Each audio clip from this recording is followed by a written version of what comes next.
Welcome. Good morning. Welcome to the National Book Festival. My name is Rob Casper. I'm the head of the Poetry and Literature Center at the Library of Congress, and we're thrilled to have you for this panel celebrating new poets of Native nations. I should say it's both a panel and a reading. So you'll hear all sorts of poems in the next hour and 15 minutes. We'll have a great, wonderful conversation up on stage, and you'll have the opportunity to ask questions. There should be mics on either side that you can step up to. When we get to that point, I'll redirect you so we can make sure that works. All day here at the Library of Congress National Book Festival, we are recognizing and celebrating the importance of reading and authors and books. The Library of Congress makes it seem easy to do this every year, but the truth is the National Book Festival is a huge undertaking.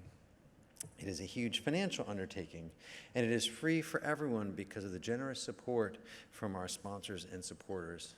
One of our great sponsors and supporters is the National Endowment for the Arts, which makes this Poetry and Prose Pavilion possible.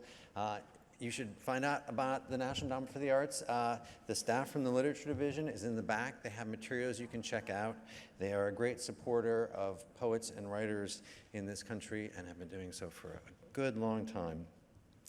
You can also spread the joy of reading with a gift online at loc.gov/donate from the festival app or when you purchase books today.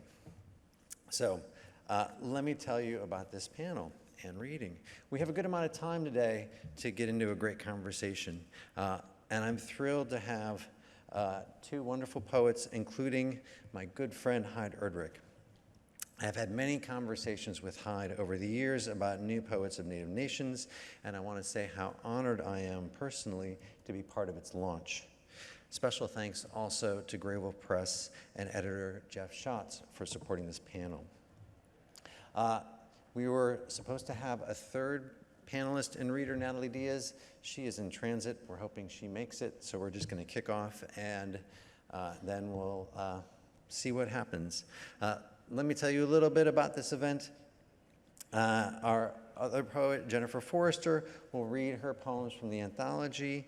Then Heid will talk a little bit about the anthology and read poems by other contributors. Then she'll invite Jennifer to read selections from new poets of Native nations as well, and I'll lead a moderated discussion. Let me say a little bit about the Poetry and Literature Center as well.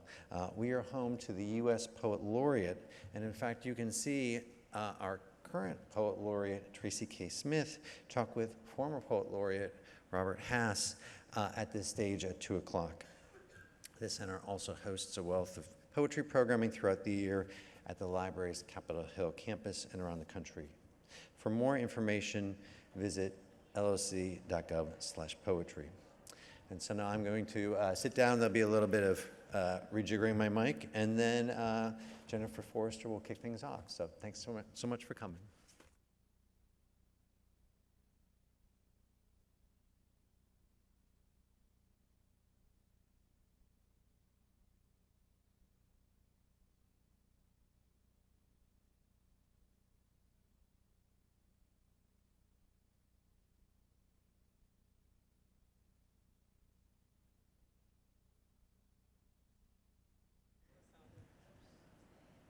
Sorry, down. Wow. Hisje Estango.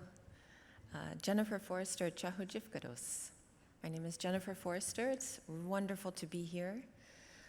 Chihijayat Ajafuchfugis. It's good to see all of you.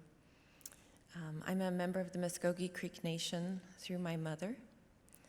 And I'll say a few things more in Muskogee just to introduce myself. Umalegida Ojax monomezen echaswalgi achusti omas. Lojabogadadi umedalwados. San Francisco Legas. It's wonderful to be here. I just mentioned my clan through my, I'm a daughter of the Beaver clan. And it's been such an honor to be a part of this incredible anthology that Erdrich put together. I think it must have taken a lot of work to put this together. I know it did. And I admire her so much for her incredible contributions over the years and all the work that she's done for Native literature, truly bringing Native writers to the landscape, the literary landscape, which is so important because we've always been a part of the literary landscape. We just haven't been included in it. But so much of the literature of this country and the idea of the country involves all of the peoples of this country and our stories. So this is a great contribution, and I'll read a few poems of mine from this anthology.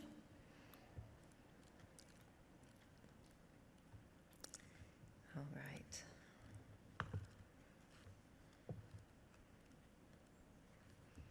There we go.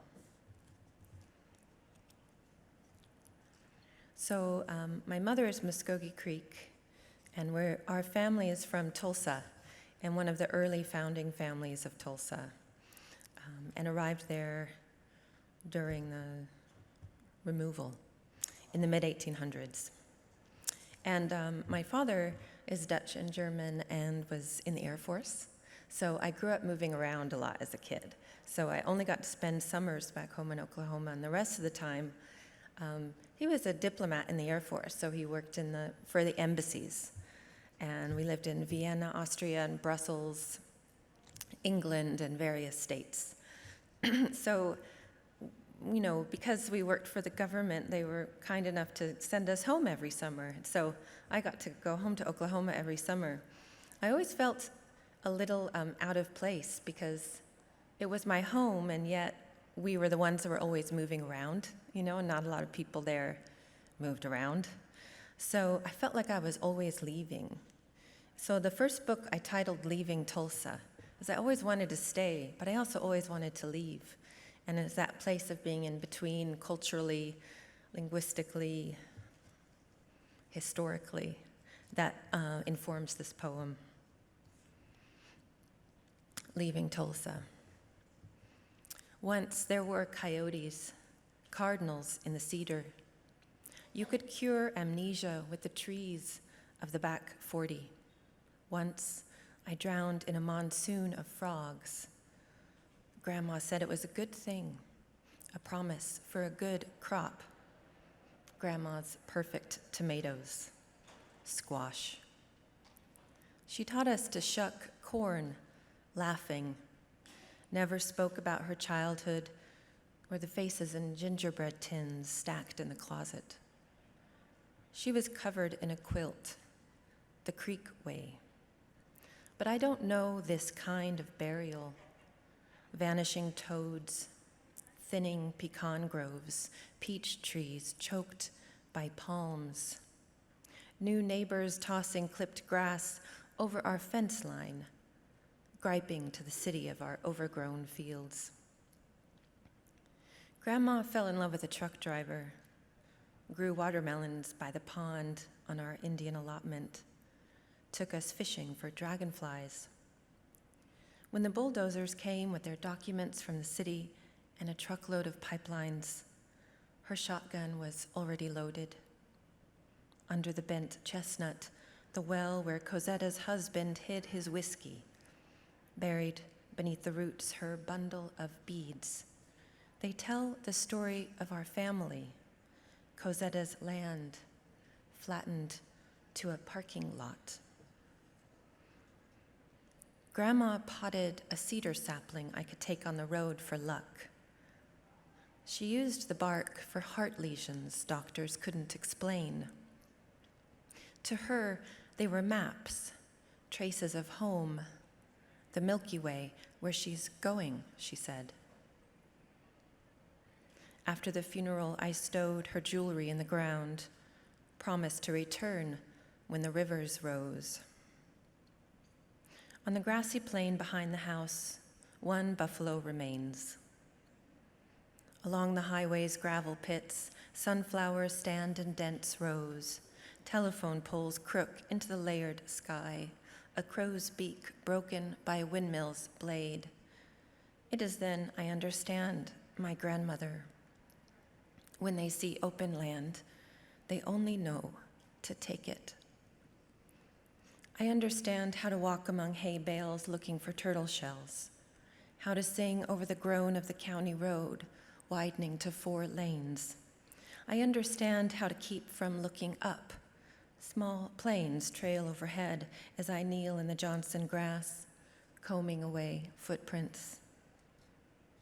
Up here, parallel to the median, with a vista of mesas weavings, the sky a belt of blue and white beadwork, I see our 160 acres stamped on God's forsaken country. A roof blown off a shed, beams bent like matchsticks, a drove of white cows making their home in a derailed train car.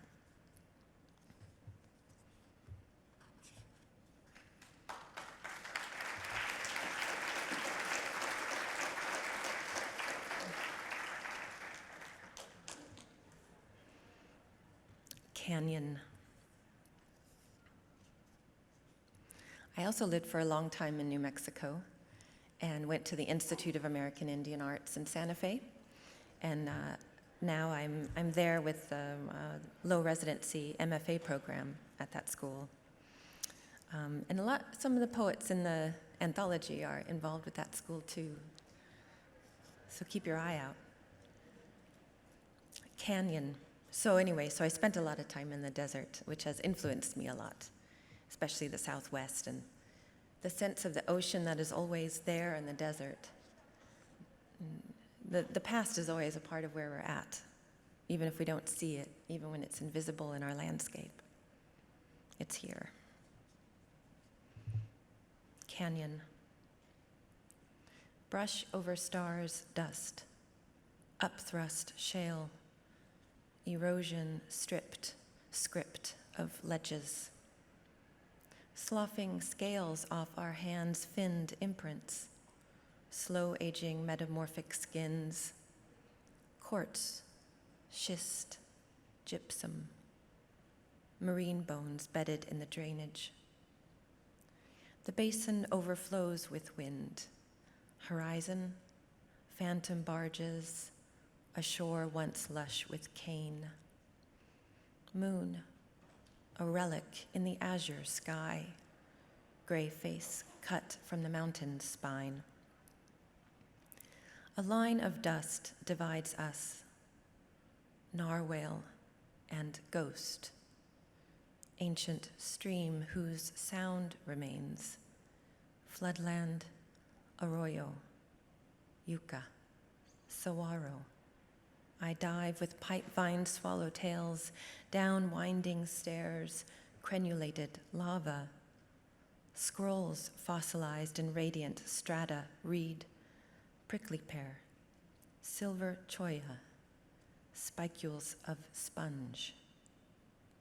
Here in this rain shadow's stark-flanked gully, 2 blue-bellied lizards streak across sand, vanish inside a conch shell. Arrived at the bottom of the world, I write.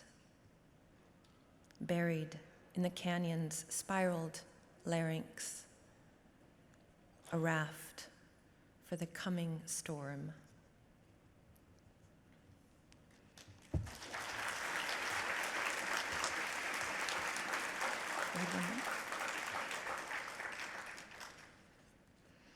Okay.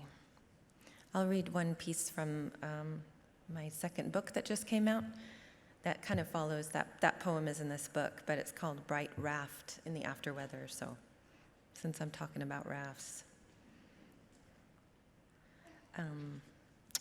This is called Hukdalwa's Crow. Hukdalwa is a Muskogee word for an elderly woman.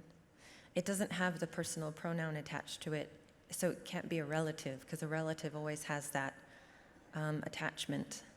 So it's an elderly woman who is kind of close to a grandmother Hokdal, and she informs this book. She's kind of the character. The first book is following a woman named Magdalena, and she's like the chimera of the book. And so this one takes place at the edge of the continent in California, where I've moved to and where I now live, and is following this elderly woman named Hokdalwa, who I've seen various places on the beach and around. So she's who I write to. Hokdalwa's crow. There were still songbirds then, nesting in hackberry trees, and a butterfly named Question. I remember ivy trembling at the vanishing point of your throat. Then the timelines crashed. California split into an archipelago. Orchards withered under blooms of ash. Now there is no nectar, no rotten fruit. The air is quiet. Once, in Russia, ornithologists trapped a population of hooded crows, transported them 500 miles westward. Winter came. They never caught up with their flock. With crusts of calcified algae, we catalog each day lost. Hot thermals, cirrus vaults, fistfuls of warblers hurtling into dark. There was no sound to the forgetting. We knew the heart would implode before the breath and lungs collapsed. That the world would end in snow. An old woman walking alone, empty birdcage strapped to her back.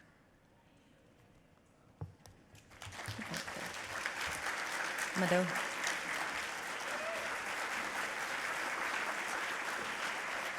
It's a beautiful poem.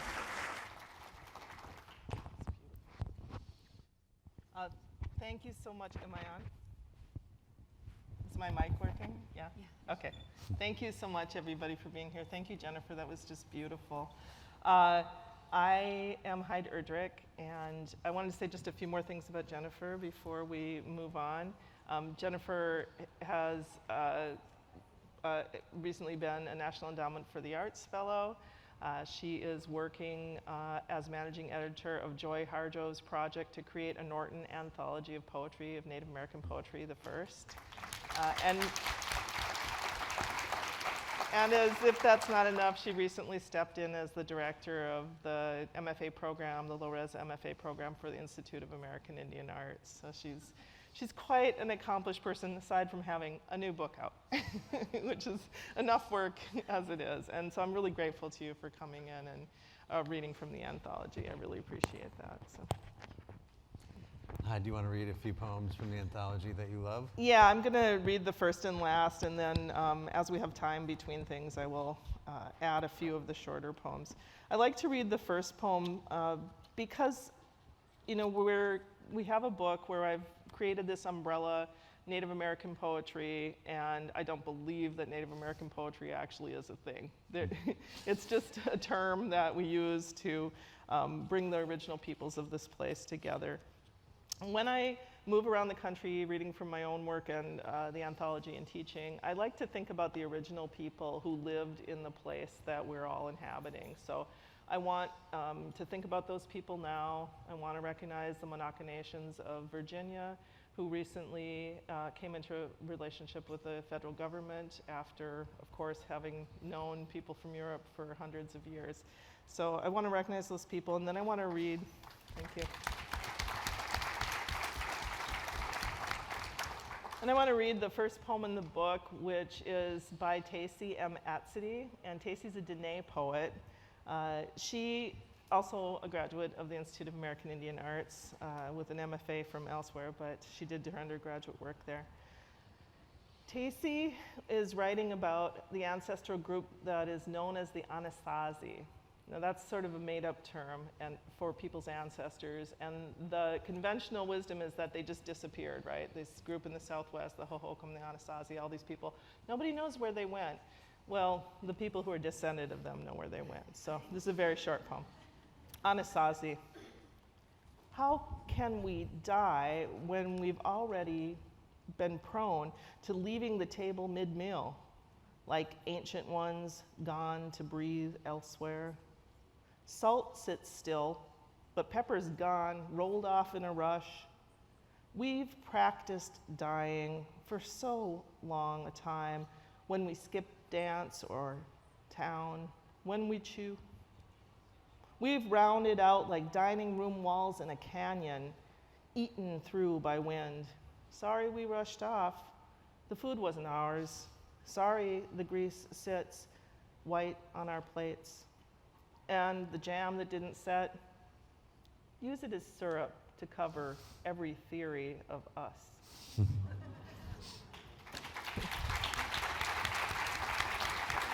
So that was Tacy M.F.A who gave me permission to read that poem.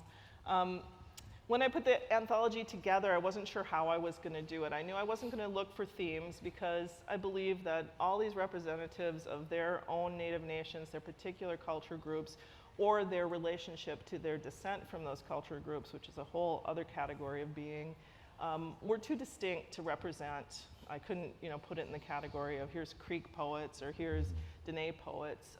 What I wanted was a sense of when these writers entered the American mainstream of poetry by publishing their first books. So when I read that poem of Tacy's, I realized I want it to be the first poem in the book.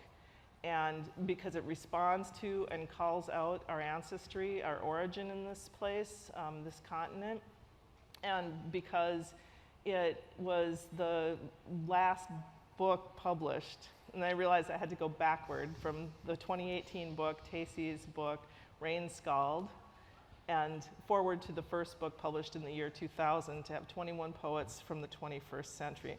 So the last poem in the book, which I had always wanted to be in the last poem in the book, is from Janet McAdams, who's of Creek descent from Alabama.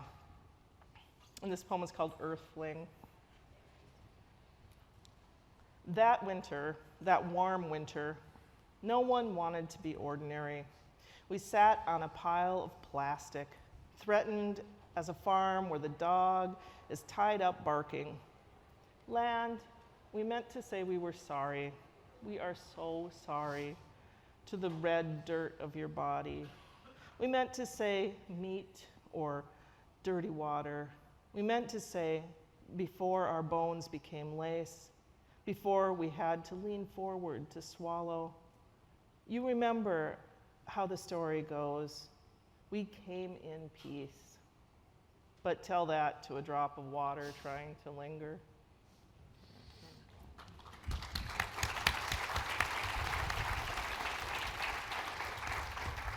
So those are the first and last poems, and I think in my conversation with Rob, I'll get to some of the other things I want to tell you about the anthology. So.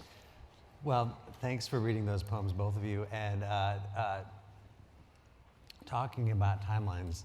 I felt it appropriate to start with a timeline for this anthology, which is the timeline of 20 years ago, the last major anthology of Native poetry, and the forthcoming Norton anthology, which I just learned about, which I'm assuming is coming in the next few years. And here between the future of the Nortonizing of Native poetry and this last anthology that people could refer to when they wanted to find out who are the exciting Native poets writing great work today, sits New Poets of Native Nations. And I think it's a really interesting title. And I want to talk to you about what this title means, especially in relation to the sort of past and the imminent future. Well, I'll tell you how the poetry anthology came to be.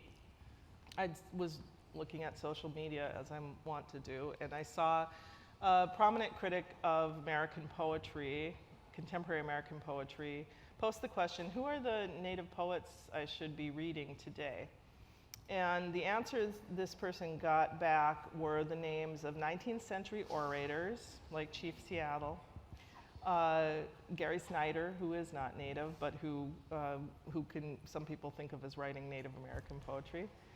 The names of, well-known and established poets like George Harjo, and then the names of several people who are not native but use names that sound native in English. And that really concerned me. It took many comments before Layli Long Soldier's name came up, before some of the poets who published books in the past 3 years, Sherwin Bitsoy, who did the cover image for this anthology. And I would love to talk about that image if I get a chance. And the folks we wanted in there, I don't think I commented. I just sat back and thought about that. And I had the gall to write to Jeff Schatz and go, Jeff, there has not been an anthology of Native poetry from a literary press. There have been anthologies of indigenous poetry from university presses that cover the whole landscape, the whole continent, North and South America, and Central America. But there hadn't been a literary book about whose poets who are publishing books today, and there was nothing that wasn't themed or set together in what I feel is sort of an artificial apparatus. So I sent this audacious note to Jeff Schatz at Graywolf, and he kindly said, that's a great idea, let's talk about it. And then I got scared, and I was like, who am I? Do I know all the poets? Who do I know? And I made a list of 43 poets that I thought would be good for this anthology. And then I started to research who was coming next and added to the gaps that I had. I didn't realize how many gaps I had. One gap I had that became apparent very early on was that there was a division between the literatures of academic writers, writers who wrote for university presses or native series, and writers who wrote perhaps to their audience, whether it be gender or class, race, issues that had more of an audience in specific niches. So I ended up really looking beyond what was comfortable for me and creating, I think, a pretty eclectic book, but that holds together in ways that are apparent to me. So. Jennifer, I wonder if you could talk about what you see this anthology as doing in relation to the anthology you're charged with helping edit. Well, first of all, I love the title of this anthology because that's really what it's doing. To state new poets of Native nations is a first step in changing the way that the literary world responds to literature by people of Native nations. As I feel like there has been, this part of the response to literature by people who are of Native nations is to lump them into, oh my gosh, first of all, there are many nations inside this nation. Yeah, there's a lot. And people write. Yeah. And people from the many nations inside this nation have not only been telling stories, which is literature, and singing songs, which is literature forever, but have also been writing. And that's often not thought about. But actually we have written literatures from people of many different nations since, let's say, depends also if you're thinking of what kind of written, but 1600s. So there's an amazing history and heritage of literatures of people from the many nations within this nation, the indigenous nations. And it's time that it gets recognized. That's part of the story. If we're going to tell a story, what is our national literature? What is the story of us as a nation? And when that first started coming to be, late 1800s, so we need a national literature, and Whitman and this kind of wow, the country is being identified by a national literature. And in between World War I and World War II, there was that, we need to have an identity as a people with a literature, and those writers were held up. And not that that wasn't important, but those people became the literary ones. And meanwhile, there are so many others, and it's just time that we start responding to that. And that will change the stereotypical narrative of who we are as a nation in relation to, you know, there's always this, we as a nation, and then there's the natives, you know? Like us, we, them, one, other. And in fact, it's, we are multiple nations with different languages and different customs and different stories. So this book, that's what I love I love so much about it, but what I would just say what's captured in the title, New Poets of Native Nations, is such an important change. So. That makes me think I didn't really answer the question about the title. Oh. We have time to have that question answered, but I did want to follow up and say what struck me most, especially when you consider the sort of Norton anthology of poetry kind of model, is that it began with new poets, that it foregrounded, that this anthology, I shouldn't speak of it in the past tense, this anthology foregrounds the writers of these poems and pronounces them as new in a really beautiful and wonderful way. Maybe you could talk about that. Yeah, thanks. I mean, you know, it's 18 years ago that the first book was published, but there were very few Native poets published, especially by literary presses, and I make that distinction because there's a different audience. You're more likely to see a book of poems published by a literary press as opposed to a university press just on a shelf somewhere in a bookstore. And so there were very few until the beginning of this century. There was just a moment, a divide after the late 90s where people started to publish in numbers, and some presses would have not just one Native poet, but two. You know, and I say in the introduction that with my second collection of books, I was actually told by some of the presses, well, we already have a Native poet, so, you know, we can't consider your work. And somebody not from my nation, not from my perspective, and so forth.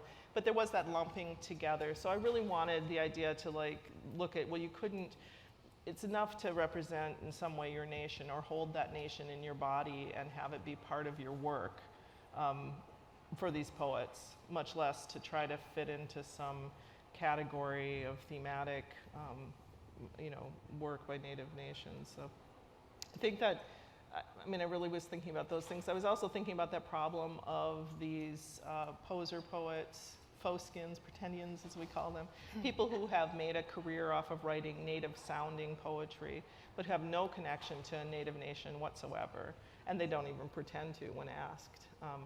But that is, you know, I really wanted people to begin to see a difference. So the craving for a 19th century voice that has a particular sound was put to rest as being something that maybe Longfellow did after he ripped off Jane Johnston's Schoolcraft, Bame Wawa Gijigokwe, the first Native poet who published in 1824. So.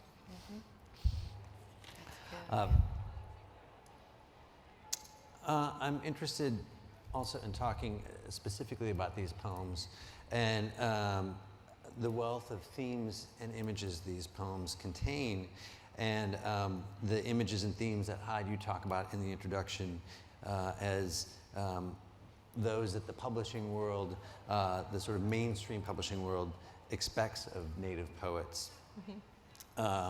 Reading through this anthology, what should I and everyone here come to expect about the latter? What should we understand about these sort of themes and images we've been told or been reinforced from the publishing world that are Native themes, Native images?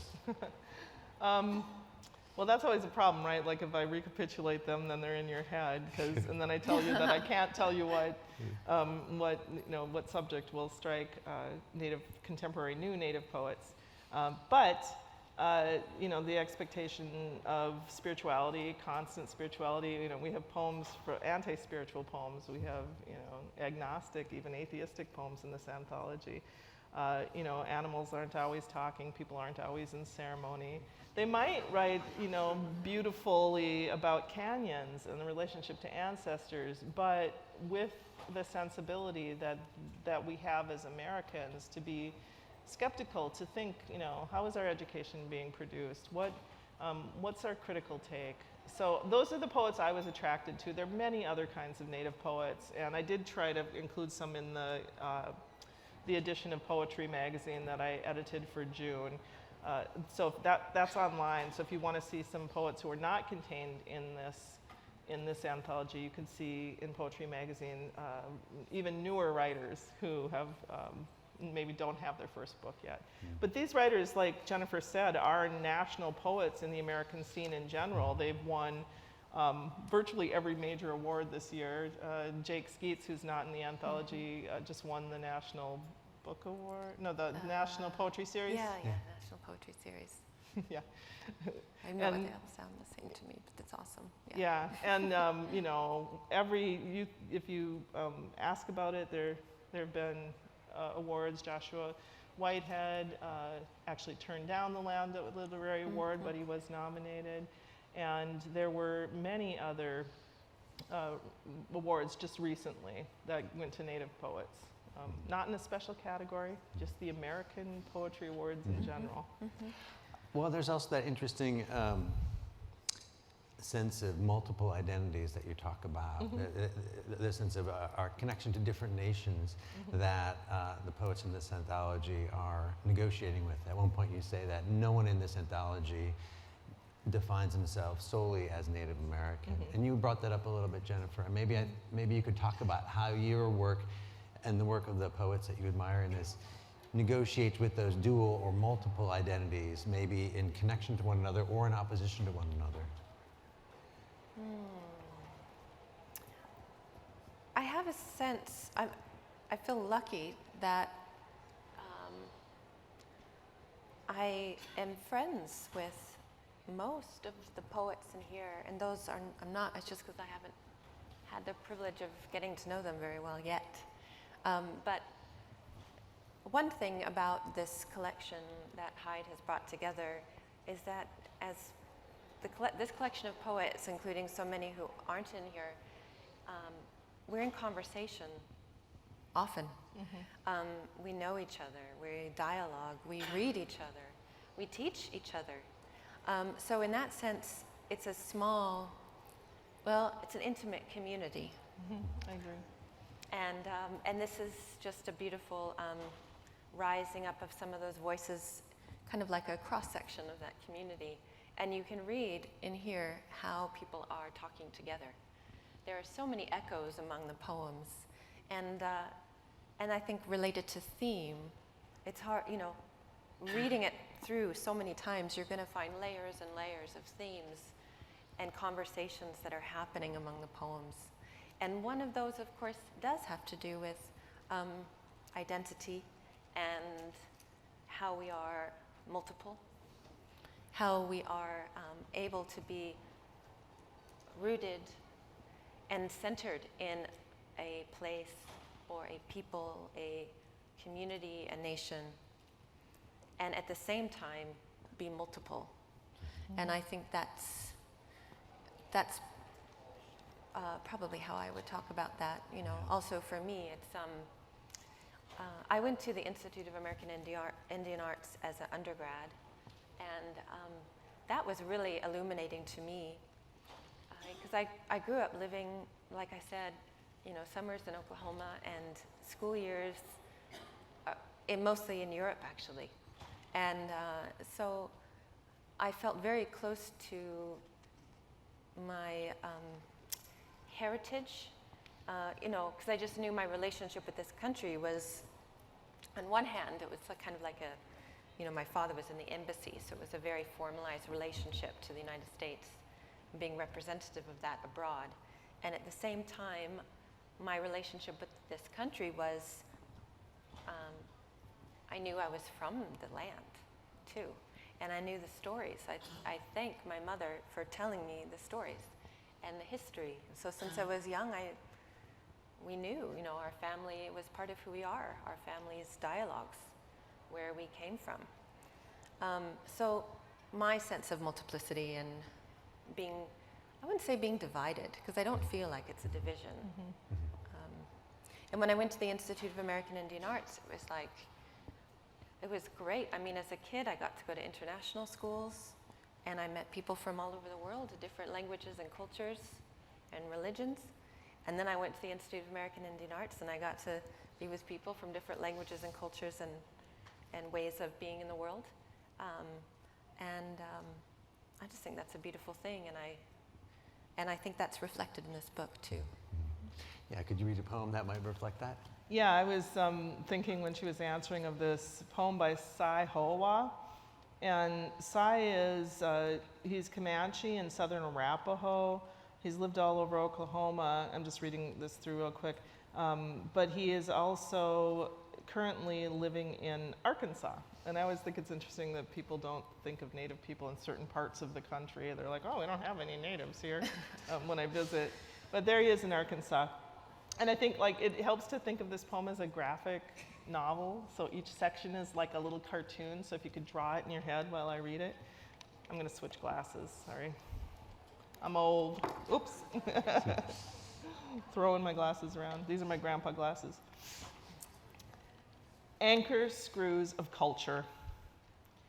After watching the deceased Comanche Nation princess get snagged on an anchor screw as she crawled out of the mausoleum, the first groundskeeper retrieved a pair of hedge clippers, but was chased by a swarm of bees in the shape of a big hand. Second groundskeeper brandished his brand new cordless drill. He just had a birthday. Third groundskeeper quickly made the oil and gasoline mixture for the weed eaters. Fourth groundskeeper put out his cigarette on the back of a concrete lamb. And the fifth groundskeeper hooked up water hoses, but stopped to help a spider loosen its fangs from an empty grasshopper. The clouds went by like a two-step dance. Instantly, I fell in love with the Comanche culture all over again. So to me, that kind of answers that question of how do you negotiate things. You think about, and Cy has lots of vampires and zombies in his poetry. He's very much a contemporary, sensibility of that goth or post-goth, post-apocalyptic kind of worldview, but also centered on Comanche culture. So. Yeah. Let's talk about the cover. Since you asked, is there a way to show it up on the screens? Well, you can see it. This beautiful, beautiful image. Yeah, the by image. Shimon Bitsui? Yeah, Shimon Bitsui, who is Adonai Poet, who couldn't be in the collection. He was working on a new book-length poem, essentially, and he didn't yet feel he could be part of the collection, or could separate it out. Sherwin was showing his photographs on, I don't know, Instagram or somewhere, and I really got intrigued by them, and I said, oh, I didn't know you were an artist. He said, yeah, I paint and I do photographs. So eventually, when they asked about a cover, I suggested this piece of artwork with his permission. It's taken in Hawaii, and it was just a piece of driftwood found on the beach. And I thought it was really beautiful and full of hope and kind of a sense of uplifting of us as people. It wasn't until we were actually in production that I found out that the hand is not Sherwin's, which I assumed. It is the hand of Laura Ortman, who you've performed with. She's a concert violinist, and she's a composer. In Brooklyn. And yeah, her native nation is, I can't remember, but she's a native woman as well. So I just, I thought that was just so perfect that, this art and music, and we holistically, cultures don't separate those things. Yeah. Ojibwe people, we sing our poems. You know, we may not have great voices, but that doesn't matter. You sing your dreams, your living poems, you know, that's what you do, that's what you're supposed to do, and that's what people did for you know, millennia. And that's true of many cultures. So, like, I love it that, you know, the separations are not there. A lot of the poets are also visual artists, musicians, among other things. Yeah. I should say that if you'd like to see Laura Ortman perform, you can watch the webcast of the Witter Binner Fellowship reading with Allison Hedge Koch, who brought Laura to the library and performed a poem with her and a whole band. It was an amazing experience. And you clearly made true what you're talking about the sort of multi-genre approach to poetry.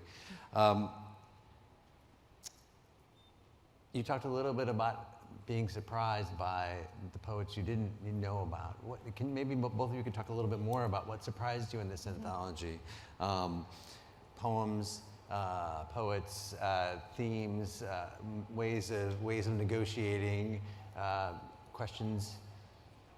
Yeah, I didn't know about Julian Talamante's Burlesque, who uses the pronoun it, and it has this amazing use of all types of English language as well as some of indigenous language. And many of the poets that I got attracted to used indigenous language too in their work, or I shouldn't say used because it's, you know, evoked it, expressed within their own languages.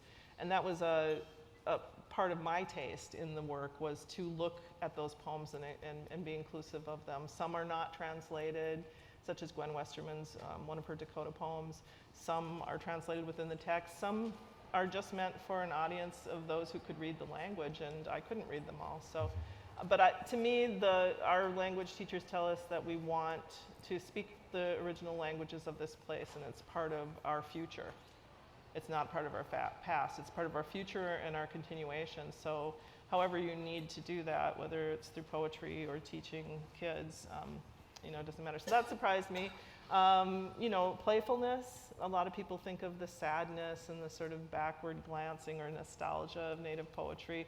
And these are playful poems. These are poems with serious intent, but funny. So, yeah. I think what I love about it, and that always surprises me. I mean, the poems are good poems because they're surprising every time you read them. And I think I did an excellent job of choosing the poems and choreographing the book because it reveals just the diversity of poetics, not just themes, but poetics. You know, we have a range of poetic modes going on in this book, from documentary poetics and different kind of syntactical play and narrative work and kind of different, even like typographies. And, you know, some poets use the page in a very open way, and others are very lyrical stanzas. And I just love that. It shows a variety of poetics as well. Yeah, I think I was attracted to that too, just, you know, getting a sense of the voice of that poet. So from their first book, I include something from everybody's first book, except for one person, I just couldn't, but all the way through to their most current work and unpublished work. So I'm gonna read one of the poems from Trevino Brings Plenty's first book. It's really quick. And it's, I'm going to try it. Trevino's got a great voice. It's very deep. I can't quite do it, but for the sake of beauty. On the phone, I asked her to wear a full buckskin outfit, and she could be the beauty that would make me steal horses. She said she didn't have a buckskin outfit. I said I would make her one, but use the pages from books. A week later, when she came over to my place, she asked if I'd made an outfit. I said no. I couldn't bring myself to hunt the books on my shelf, even if it were for food or clothing. I couldn't bring myself to kill, even if it was for the sake of beauty. That's a lovely poem. Thank As you. Trevino brings plenty. But yeah, I mean, I was surprised by many things and attracted to things that were different. You know, had I done the book in year 2, if I'd finished the manuscript, it would have been very different from what I was able to finish in 2017, because my taste broadened, my ability, my understanding of poets, especially GLBTQ plus two-spirit poets, really changed. And I was more appreciative of the works and found them because they'd been marginalized too. So.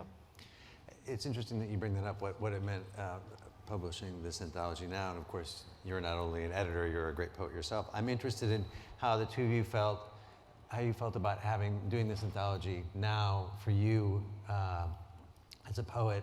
And Jennifer, I'm interested in what this anthology meant coming out now for you, as opposed to, say, when you were working on your first book or first discovering the great wealth of Native writers around the country.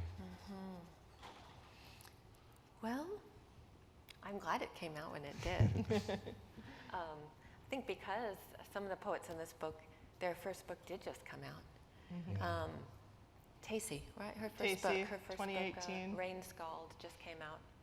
And so it allowed those voices to be in it too. So I'm grateful for that.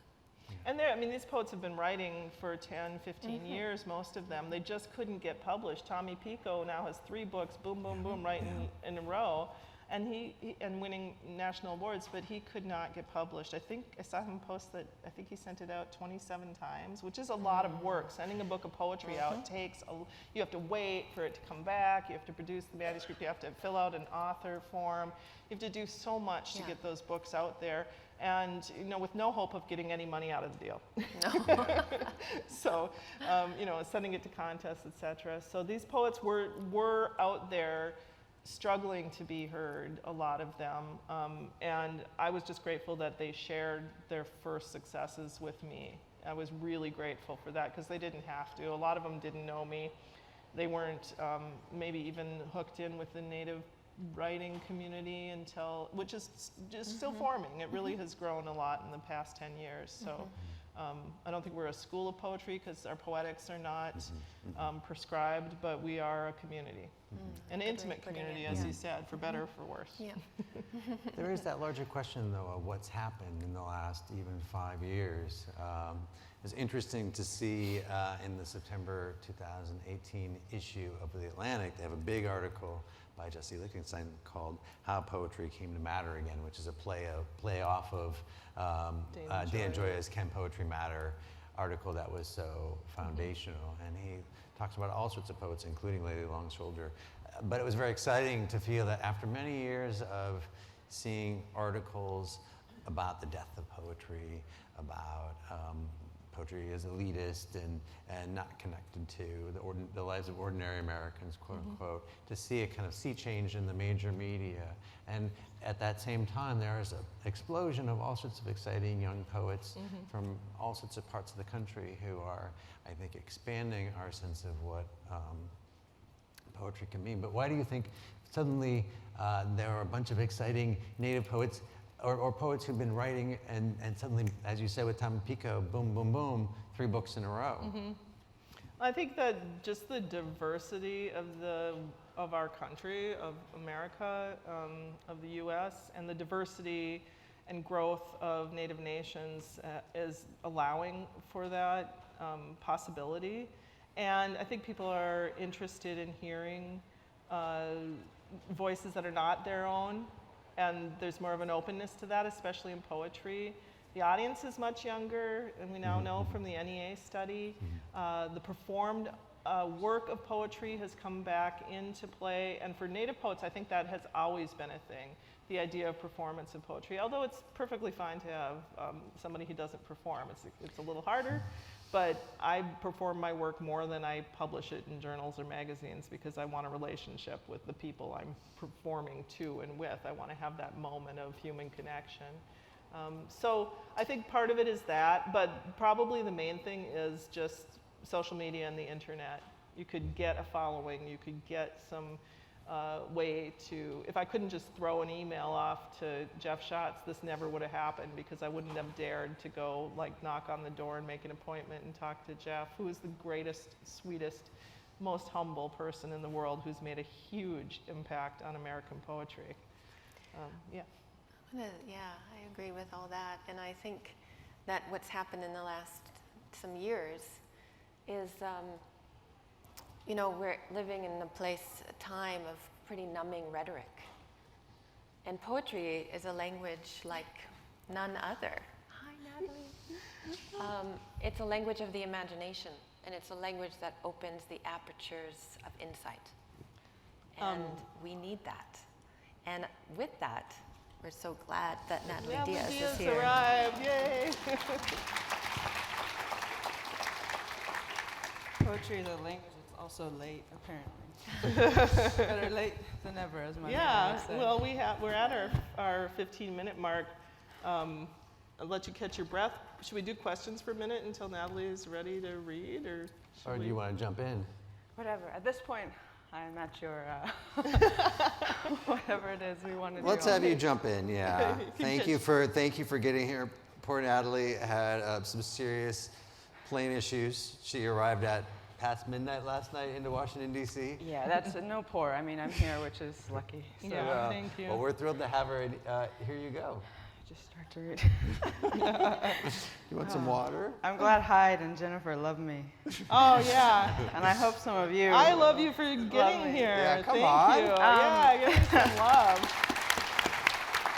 Plus, since we're thinking about the importance of this new anthology, it's great to have a dramatic entrance. Yeah. Well, I've had a dramatic history, so. I don't think your microphone's quite working yet, but I just want to say, just in introducing Natalie while she catches her breath and drinks, that one of the poems that I love in this collection is sort of an essay, American Arithmetic by Natalie Diaz. And I, like I said, I have a critical taste. I have a taste for the critical, the reading within poetry, the conversation, the dialogue. It's really just my style. There's many, many other styles of writing, but I so appreciate that poem in particular. I don't know if you want to read it or not. And Yeah, that would be great.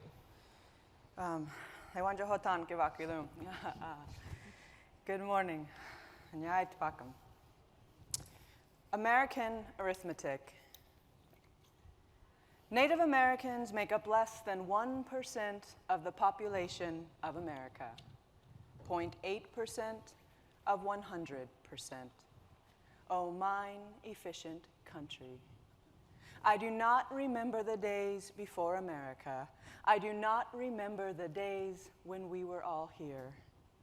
Police kill Native Americans more than any other race. Race is a funny word. Race implies someone will win, implies I have as good a chance of winning as. Who wins the race, which isn't a race?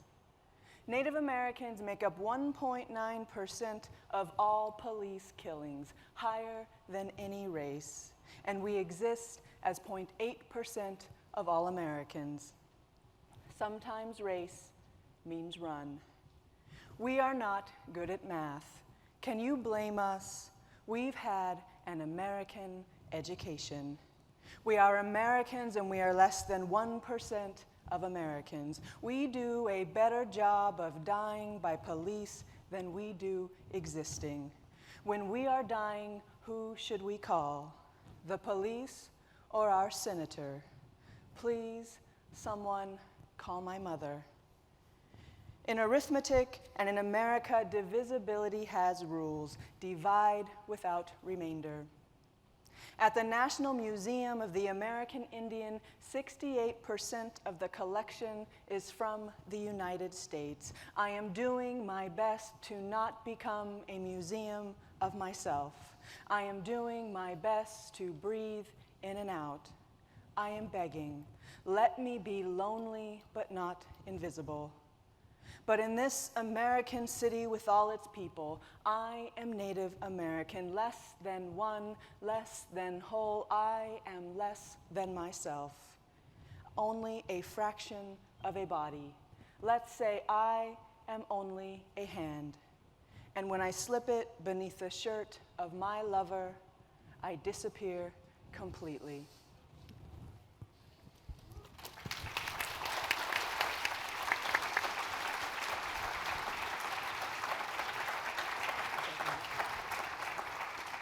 That's such a wonderful poem because it shows how poems can both contain what we seek in prose, which is statistical analysis, and totally subvert it and explode it with a kind of lyrical intensity. So thank you so much for reading that. You want to read another one? You up for it? I can read that. Yay. Please do. Yeah, you don't have to feel poor for me. This happens to people in much worse ways. My trip here was so much easier than people's trip trying to cross the border right now to exactly. to save their lives. So this is quite lucky.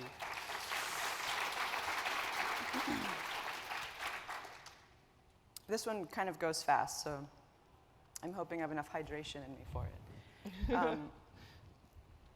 This actually began with a line. I was reading Orlando White's book, Bone Light. It's a book that's made a big impact on me. And you'll hear a line in here that says, Orlando Zero.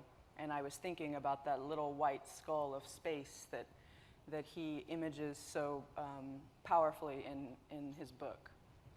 So you'll hear that little section. Dome Riddle. Tonight, I am riddled by this thick soul, this white bowling ball zipped in the sad sack carrying case of my face, this overwound bone jack-in-the-box, this Orlando's Zero Oaxacan offering cabeza locada, calavera azucarada, clavo jodido, cenote of Nimesine.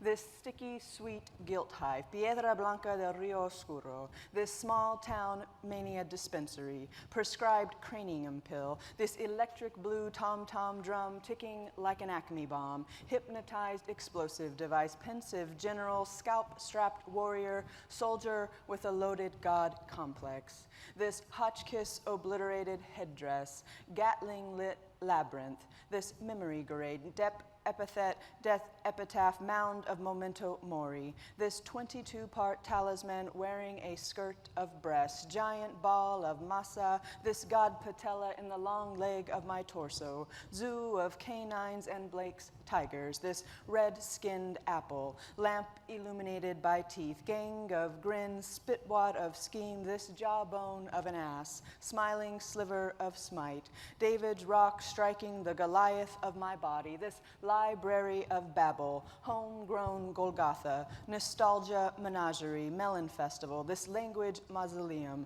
Chuksanj Irav Tahanam, Avi Kwanyai, Sumach Nyamasav, this hidden glacier hungry for a taste of Titanic flesh, this pleasure altar, French kiss sweatshop, abacus of one-night stands, hippocampus whorehouse, oubliette of regret, this church of tongue, chapel of vengeance, cathedral of thought, bone dome of despair, Plaza del Toro y Pensamientos, this museum of tribal dentistry, commodity cranium cupboard, petrified dream catcher, this sun-ruined basketball eye hall, rotted gray along the seams, perpetual missed shot, this insomnia podium, little bowl and a big fish, brain amphitheater, girl in the moon, this 3 a.m. war bell, duende vision prison, this single scoop vanilla head rush, thunderhead, fastball, lightning rod, this mad scientist in a white lab helmet, ghost of smoking mirror, this coyote beacon, calcium corral of pale perlino ponies, this desert seed I am root to, night blooming cereus, gourd gone rattle, this Halloween crown, hat rack, worry contraption, Rimbo's drunken boat, blazing chandelier, Casa de Relampago, this Colosseum Venatio, Borges' other tiger licking the empty shell of Lorca's white tortuga, this underdressed godhead forever hatching egg, this mug again and again at my lips. And all this because tonight I imagined you sleeping with her the way we once slept, as intimate as a jaw, maxilla and mandible, hot in the skin, in love, our heads almost touching. Beautiful.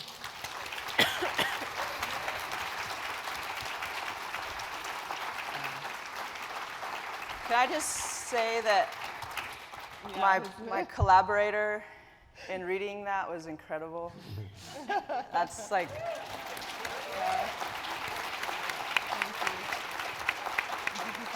I feel like it's such a gift that we get to see poetry as physical as it is. Sometimes we forget it's physical. We forget it's about the body. We get stuck on this like eye to ear thing that we do with text. But that was like, sometimes this to me is like the highlight of anything I could have read, was watching language in motion. So, gracias.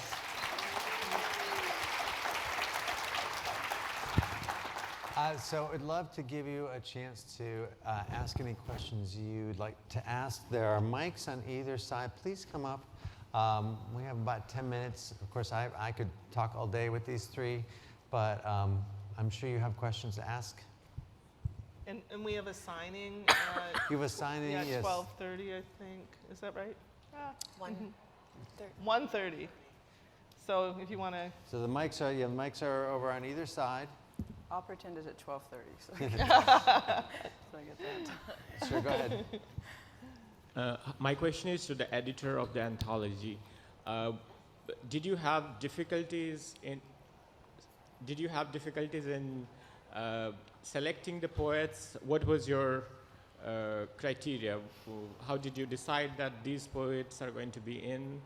And did you have a sort of timeline, or you were looking at the quality of their work? Well, first they had to be poets who engaged me in general to be on the list, and that I felt had an audience. That was important to me too, that there were folks who were reading these poets and were interested in them. It wasn't about the age of the poets, it's about when they published their first book from the year 2000 forward. And in general, I make decisions very quickly. I knew what I wanted, and I just chose, and luckily I was allowed to just choose out of my own taste and my own sense of how the whole was going to come together. Hi. I did require that people have some specific connection to a native nation, however. That was one of my, not about blood quantum or descendancy or race or anything about that. And I also wanted people from different directions of geography in the country, so that I got a sense of the land, you know, physically, people who live and have relatives on the borders of the US, as well as folks from all over, and Guam and Hawaii and Alaska, to make sure that we understand ourselves as part of native nations that are connected under this political entity of the US. It's really important to me because I think that more and more we will face challenges to our nationhood. And I want us to have bodies of expression that can meet that, and to teach the American public that we persist as nations regardless of who's going to come for our resources or our physical bodies. So.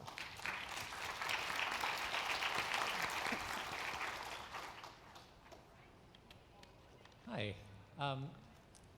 There's a lot of talk these days about cultural appropriation, but I'm sure that you also want many people to read this anthology far beyond, you know, from all cultures, nationalities, and that you want those people, if they're writers, to be influenced by the writers in the book. So I was wondering if you could talk a little bit about being influenced by writers of other nationalities or other cultures besides your own, and cultural appropriation on the other hand. I would just, my first thought, I'll just speak to that, is that when I'm influenced by other writers, influenced poetically, then it's because I'm engaged with their poetics. And that may or may not, of course, one's poetics is always about who they are, which includes culture and all of that. But I think the richness of poetry in the world is that we can be influenced by one another in our poetics, and that love of each other's poetics, whether it's we're resonant with it or we have differences with it, is another way that we can be in conversation, and be in conversation as humans with our differences. And so I don't think that it has to do necessarily, it doesn't have to do with appropriation to listen, and listening as part of that influence. One of the things I did a little differently with the anthology was to have in the biography people answer certain questions in the author bios. So they talk about who their influences are in those bios, or they talk about who mentored them, so you can see the connections, mostly Native writers mentoring one another, even some of the people in the book mentoring one another, but also, you know, the poets that are meaningful to them. So you see that sort of generational influence, I think. And appropriation, we always forget this, like appropriation has a lot to do with the fact that you're erasing the people who you have taken from. You know, like America loves to wear a headdress, and they would much rather, I mean, they do nothing to take care of natives or to give them a place to, I mean, we couldn't even practice our religion until 1978. Yeah, you know, like some of us weren't even born then. And so I think that's something too, is like, and always to ask yourself why. Like why is this necessary to write? Like I think in the book you can see the necessity, like these things had to be written for these writers. And so I think that's something to consider too with influence, is like when you find something that, you know, we always use that word like, I like this, but really it's because it showed you something of your life, or it showed you something of your own world. And you don't have to be Native to see our world we're all living in this book, or the pains that we sometimes suffer, you know, even if it's across culture or across nation. And so I think that's something important too, is that appropriation is not just the influence or engaging in a conversation, but it's also like the obliteration or erasure of the person who that came from, whose work that came from. So I think that's an important thing to jump into the equation. We're at time. We're at time. One more quick question. One quick question? Well, I just heard you talk a lot about having a discussion within the poetry community, and that a lot of the poems in the book are sort of a discussion back and forth. And I'm wondering what the mechanics of that discussion are. Is this when you get together in person? Are you communicating through email? You know, how is this discussion going on, and how are you helping each other? I'm going to say the simplest answer, yes and no. And I'm so sorry. I'll happily talk to you about what I mean by that. It's more of a poetics than it is an actual thing. But I wanted to say, in Anishinaabe, we say, Miigwich Bizindawieg, meet you, which means, thank you for listening to me. That's about enough.